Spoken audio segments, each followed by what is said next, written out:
భేషజాలు పక్కన పెట్టి యోగి ఆదిత్యనాథ్ సర్కార్ ఒక టీంని ఆంధ్రప్రదేశ్కి తిరుపతికి పంపించడం బెటర్. ఎందుకు అంటే కుంభమేళా జరగబోతుంది. కుంభమేళా సందర్భంగా ఆహార పంపిణీ అన్నది ముఖ్యం.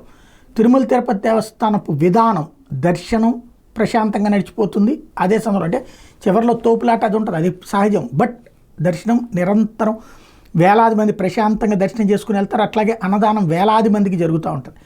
ఇట్లాంటిది కుంభమేళాల సందర్భంలో అత్యంత అవసరం. ఎలా సిస్టమేటిక్గా చెయ్యొచ్చు అన్నటువంటి మెయిన్ ఉత్తరప్రదేశ్లో ఇప్పుడు అయోధ్య, కాశీ ఇట్లాంటి పుణ్యక్షేత్రాలు, పవిత్ర పుణ్యక్షేత్రాలకి 40 కోట్ల మంది దాకా దర్శనం చేసుకున్న మాట వాస్తవం. కానీ దర్శనం చేసుకున్న ప్రతి ఒక్కరికి కూడా అక్కడ ఉన్నటువంటి లంచాలు మనకు ప్రత్యక్షంగా కనబడుతున్నాయి.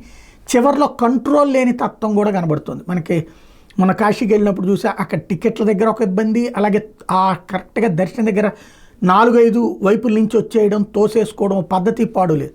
అలాంటివి జరిగితే రేపు పొద్దున్న చాలా ప్రమాదకరం. యోగి ఆదిత్యనాథ్కి అతిపెద్దదైనటువంటి మైనస్ ముద్ర పడుతుంది.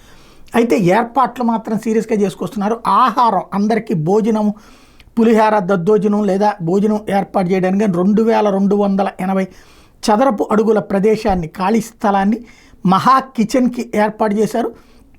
ఉచితం కింద ఎవరెవరైతే అన్నదానం చేస్తారో వాళ్ళు మళ్ళీ అటు ఇటు కాకుండా కావాల్సిన సామాన్లన్నీ అక్కడ తెచ్చి పెట్టేసేసుకుని వరుసగా వంటలు వండి అక్కడి నుంచినే డిస్ట్రిబ్యూట్ చేయొచ్చు.